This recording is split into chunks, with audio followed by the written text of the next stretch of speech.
right, welcome back to the Aussie Car Brief. I'm Samantha, and I'm joined by Brody as always. And, oh Brody, the MU-X sales numbers are just wild this quarter. Over 5,300 MU-X sold in 3 months. That's like, what, a new record for Isuzu? Absolutely bananas, Sam. May, June, and July just knocked it out of the park. I think June was the one that tipped over 2,000 units in a single month. That's almost Everest or Prado territory now. Yay, the Everest and Prado are still ahead. Prado's got like nearly 18,000 year-to-date in the segment, and Everest's a tick under 15,000, but the MU-X sitting third with 9,453 sales. That's huge for a ute-based SUV in Australia. Not bad for something that not long ago was considered a bit of a dark horse. Exactly. I remember when people would only look at MU-X if they were keen on something affordable for towing the caravan or tackling a bit of bush, but now it's mainstream, and I reckon it's the only time I can recall the MU-X hitting over 5,000 sales in any 3-month chunk. Dealers must have been flat out with deliveries. Funny you say that. When I first came down to Victoria, the very first MU-X I sold was to a family who wanted something they could drive to the Grampians, but still be comfy to drop the kids at cricket on Saturday. At the time, most folks were all about the Land Cruiser or even Pajero Sport. But now, more people want that blend. Proper 4-wheel drive muscle, but not giving up comfort or tech. Yeah, totally. Feels like Aussie tastes have shifted, right? Not just single blokes or retirees. Really broad slice now. We're talking big families, tradies, people who want to go anywhere SUV without the full Land Cruiser price tag. The Prado, Everest, even GWM's tank range, all gunning for the same buyers. MU-X just nailed value and versatility. That explains this extraordinary market response, as Isuzu called it. I love their language. Very polite. Yeah, they're understated, but it's true. Year-end last year, nearly 18,000 MU-Xs delivered, and this year's shaping up for even more if Thailand can keep the supply coming. You couldn't give these things away a decade ago. Now you've got strong demand, especially for the new flagship X-Terrain. Clearly, Aussies are loving that mix of practicality and adventure. All right, let's talk about what's actually changing with this new update. Because it's not just the sales numbers drawing people in, right? No way, it's more than numbers. The facelift for 2025 finally lands the X-Terrain as the headliner. And honestly, it looks meaner than a croc in a billabong. Dark and bold is the phrase they used, and you can see it. Gloss black wheels, smoked accents, red stitching inside. It's gone full stealth mode. The whole cabin's had a tickle too, right? Wireless Apple CarPlay, Android Auto, fancier ambient lighting in the X-Terrain. You jump into one after driving the old model, and you feel it's just, I don't know, quieter and plush. The improved noise and vibration is proper noticeable. No more feeling like you're in the middle of a metal tin when you hit corrugated gravel. Never mind the upgraded digital dash and that bigger infotainment screen on the higher grades. Oh, and that reworked suspension.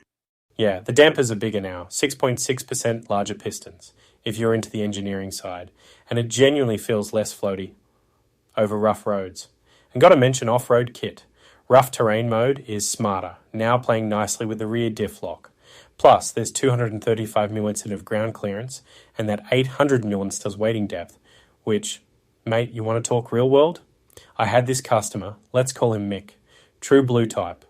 Picked up his MU-X, 2 months ago. First weekend, straight up to Cape York for a fishing bash with the boys.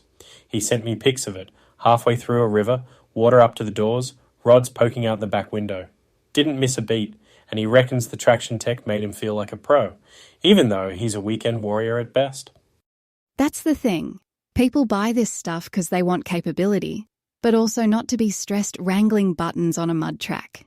And if they never do more gnarly off-roading than a beach holiday, or driving to the in-laws on a muddy Easter, the comfort updates still pay off. Safety system's another big one. Get this. The tyre pressure monitoring now has temp and live alerts, plus a new camera array for proper 360-degree coverage and ADAS that's, well, honestly, a noticeable step up. Bit surprising for this price segment, considering the entry point's still mid-40s K drive away. Yeah, exactly. You're not just getting ruggedness. You get leather trim, head-up display, digital dash, decent boot, still class-leading with 3 near 1 litres, up to over 2,100 if you fold down, so you can do the school run, Bunnings run, and hit Fraser Island, all in the same week. And the reliability reputation? Almost everyone I've dealt with reckons the service intervals and backing are a lifesaver. Makes it just that more attractive next to some of the high-maintenance alternatives. Right, and it's sort of what we talked about in past episodes. Like when we covered the rise of tech and comfort in traditionally tough vehicles, even in segments like utes and workhorse 4Bs. Every brand's playing catch-up now with this have your cake and eat it too formula. But what's stopping someone from, say, picking an Everest, a Prado, or even rolling the dice on GWM's tank? Let's chew on that battle for a sec. Look, the segment's a total slugfest right now. Prado leads, Everest breathing down its neck, and then you got MU-X closing in. Pajero Sport, Tank 300, even the Fortuner and the new Tank 500 in the mix. But here's the kicker. Over 60% of large SUV sales are genuine four-wheel drives, proper transfer cases, and high ground clearance, not just big city wagons. That says something about how we use our cars in Australia. It really does. I mean, Aussies have always loved big, go-anywhere wagons. See, it's not a full-size American SUV market here. It's more that we ask our big SUVs to be family haulers, tow rigs, and off-roaders in one. The MU-X appeals cause it's not too precious. You can hose out the beach sand, take it camping, and not stress over scratching a 100k SUV, but you're still getting that big towing capacity, decent tech, and a strong warranty for the price. Totally, and I mean, not to sound like an Isuzu cheer squad, but the value is a real thing. Some rivals, like Prado, are a bit fancier, probably drive a tad smoother on the highway, and Everest, with all its variants, can get pricey when you start specing them up. But then you've got the MU-X sitting 10-20 grand cheaper, still offering the must-haves for most Aussie families. And those GWM tanks, they're more affordable, but some folks are still a bit skeptical about the long-term durability. We'll see how those shake out, right? Yeah, for sure. And Pajero Sport's kind of the dark horse, good value.